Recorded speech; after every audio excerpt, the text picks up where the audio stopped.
Marissa, Crystalline, Josiah, Bree, and Aiden.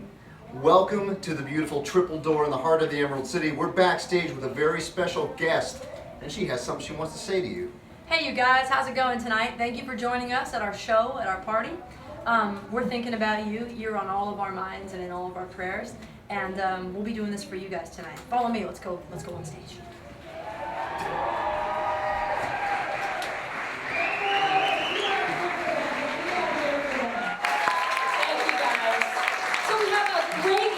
Plan for you with guest speakers. We're going to have a little Q&A with Brandy, so make sure you're thinking of some questions, Brandy and the band.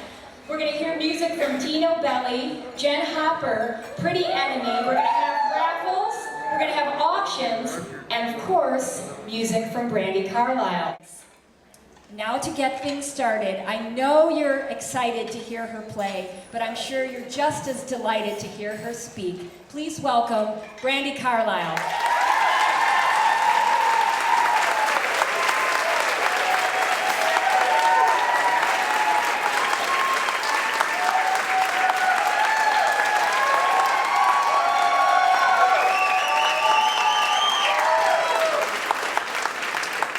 Am I supposed to stand right here? This seems right.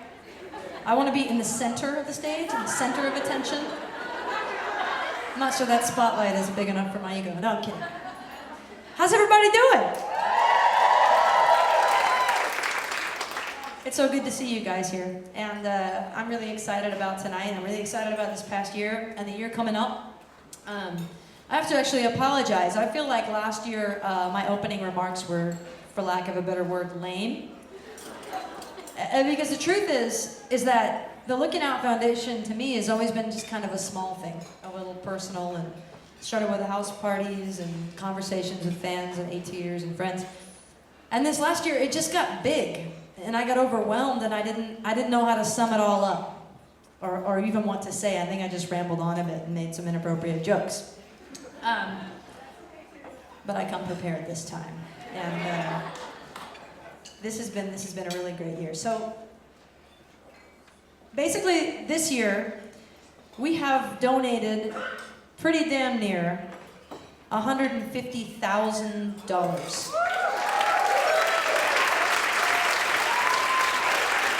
It's becoming a pretty legit endeavor, and I wanted to list the name of some of the recipients of our grants.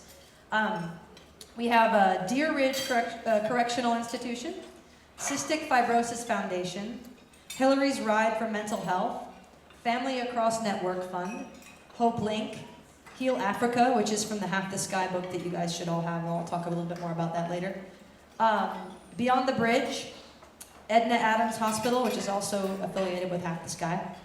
The IF Project, which we all saw a presentation on last year, and it's awesome. Charity Water, something I do every year on my birthday. The Oklahoma Food Bank, in light of the tragedy they suffered because of the tornadoes this season. Reverb Green Grants, which went to Ivan and Alyosha this year. Pretty cool.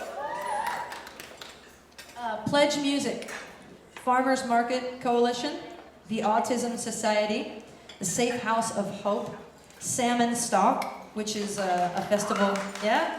They have it up in Alaska. They're trying to prevent, and have been trying to prevent for many years, a horrific pebble mine that they're wanting to build up there.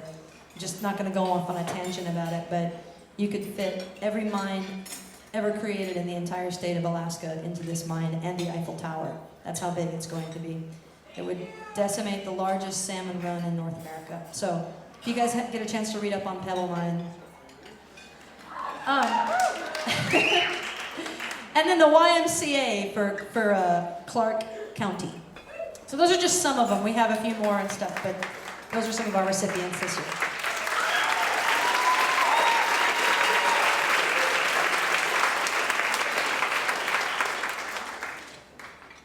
One of the great things that I had the privilege of being a part of in the fall was the Why Hunger campaign, our fall tour. You guys familiar with Why Hunger? It's an amazing coalition of food banks and organic food kitchens and basically just places that feed people. And with the simplified principle in mind that there is no excuse in the world that we live in for hunger because we have enough food to feed everyone. And the fact that we don't is something that we can all change at the grassroots level. So that was an amazing campaign.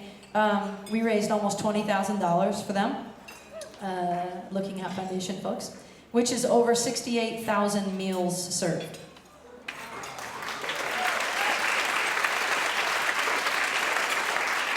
Sort of sidebar, one of my favorite things that happened with Why Hunger was a gig that we were playing at after I got off stage.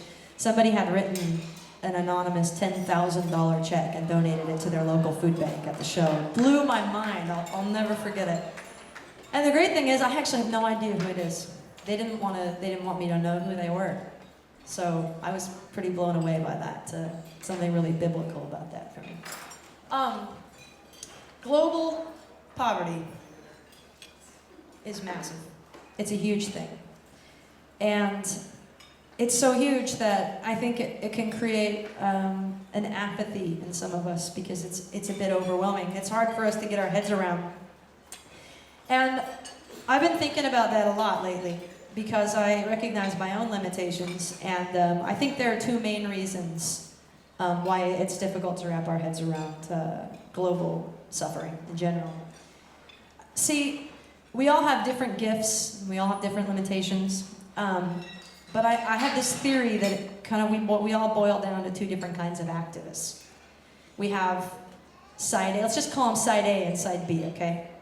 So, side A has this amazing gift, this ability to see the big picture and to not be overwhelmed by it. They don't lack motivation when they see the big picture. They have a huge emotional capacity to carry the burden of pain and suffering. That's not the side of the activist that I'm on, by the way. They can pick it up and carry it. They can motivate others. And often the weight of it, though, can slow them down a bit. And they can become kind of bogged down with the emotions and the intellect and the hope and the suffering and the pain and all the things that are wrapped up into the intensity that comes with global poverty. Now, side B, these people see the big picture. They actually freeze when they see it all the way. They don't move. They become overwhelmed by their inability to fix the whole thing. I'm side B. Side B sits down and cries. Or gets caught up in a state of denial and an apathy that's not natural to them. But side B doesn't slow down. They're not slow and steady, but they do win the race. If they can see a clear goal, they will achieve it. And so each of these sides, you can see, has a very clear gift. Now, when side A and side B come together, that's when things really start to happen. You got to look out, because side A can conceptualize the big picture and side B can get it done.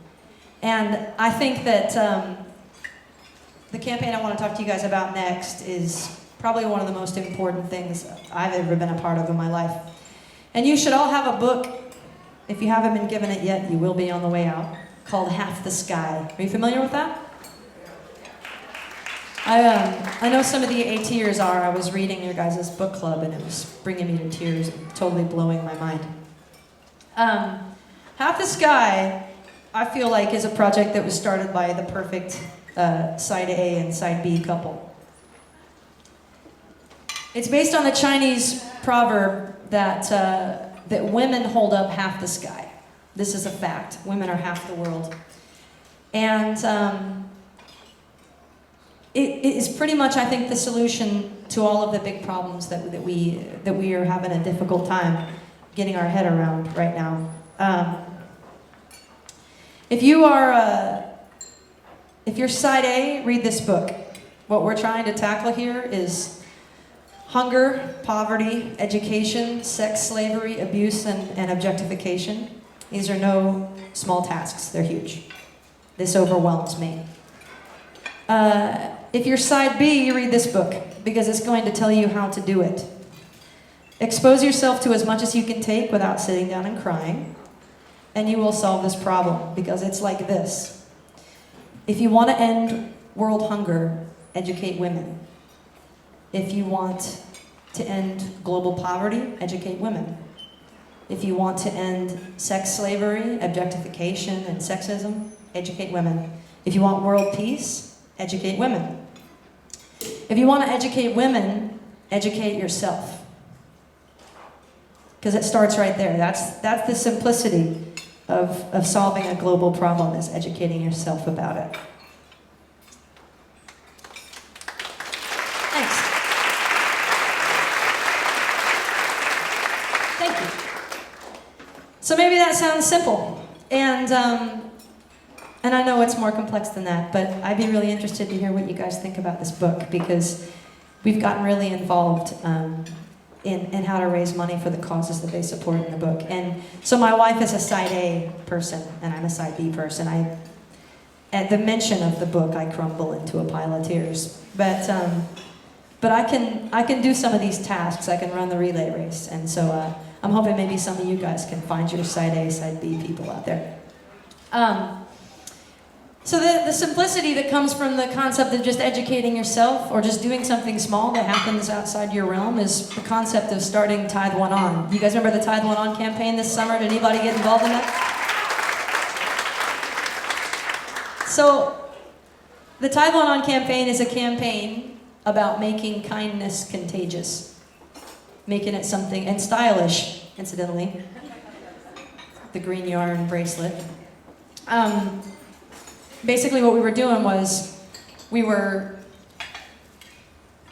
creating a grid where you can sort of reward someone for doing a good deed by tying a bracelet around their wrist and sort of explaining what it was that they did and how it affected you, and they would go on the grid and it would be contagious, and it was. And the great thing is all the money that was raised from it went to the larger global issues like the ones that we're talking about. And it ended up being really, really successful and really fun for everybody. Which sort of brings me back to the second reason. You remember like when I was rambling a few minutes ago and I said there are 2 reasons why global poverty is difficult to get our heads around? Well, the other reason why I feel like it's difficult to get our heads around is because the powers that be, I think the powers that be, the donors, the philanthropists, the money holders of our world, they would have us believe that the solution starts with them. And don't get me wrong, we need them. We definitely need them. We need their money. We need them and their lobster tails and their tuxedos and their galas. And they're making an impact for sure, but it's not really true. Change really comes from the trenches. It comes from me and you. It comes from the ground. And it comes from the way that we walk through the world in love and the way that we love one another. So that's the second reason why I think that these massive issues are hard to get our heads around. One is that it seems like something only philanthropists and rich people can do, which is not true. And the other one's the one that I mentioned. So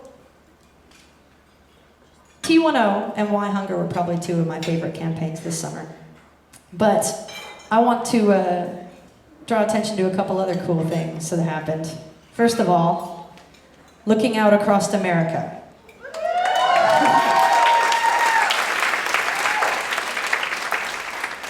They did it.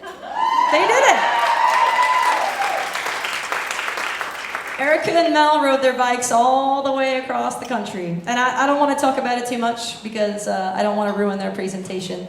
But I will say that this is walking the walk. That's what I mean. That's walking the walk. That's doing everything that you can possibly do for what you believe in, regardless of what you have or what resources you have available to you. They had their legs and their bikes and they got here. And they raised a lot of money for the Looking Out Foundation. Their campaign of choice is the Fight the Fear campaign.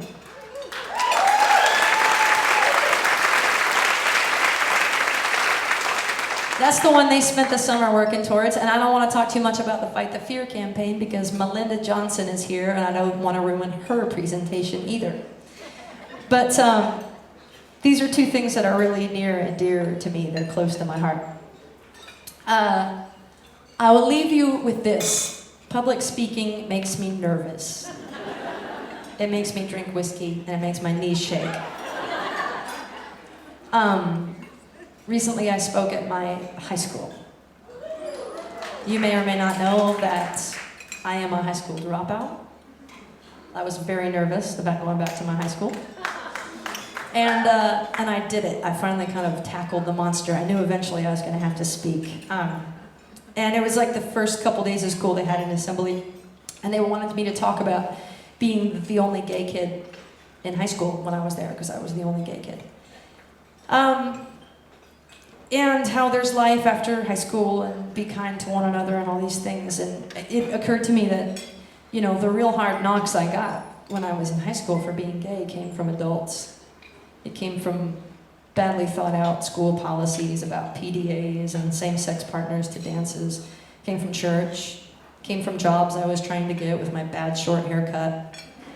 And really the hurt, it came from adults. So I'm sitting here and I'm talking to these kids, and I stopped myself through the little speech that I had prepared. And I thought, and I said, you know, not to minimize the anti-bullying thing, but I think this is a kind of a patronizing message for you guys, given the sound of their applause.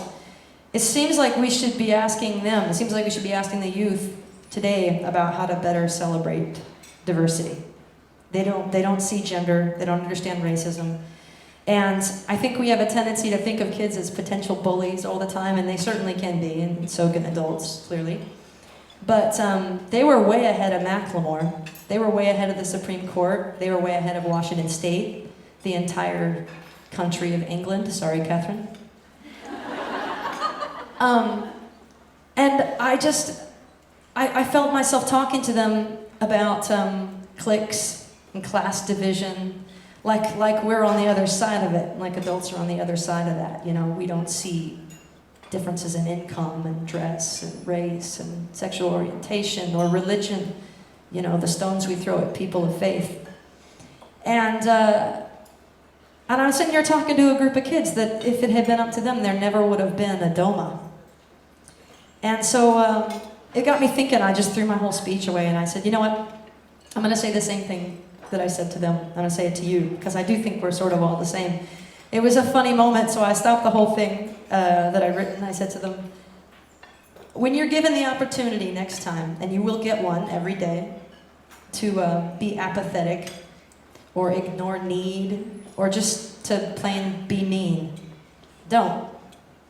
It's that simple. Just be weird. Just keep it weird. Make a spectacle of yourself and the way that you love, and let's try to be more like kids. Let's party. Thanks, you guys. Thank you so much. I love you all. I'm so pleased that you're here, and we're going to have a lot more thank yous, and we have a lot more in store. Mwah.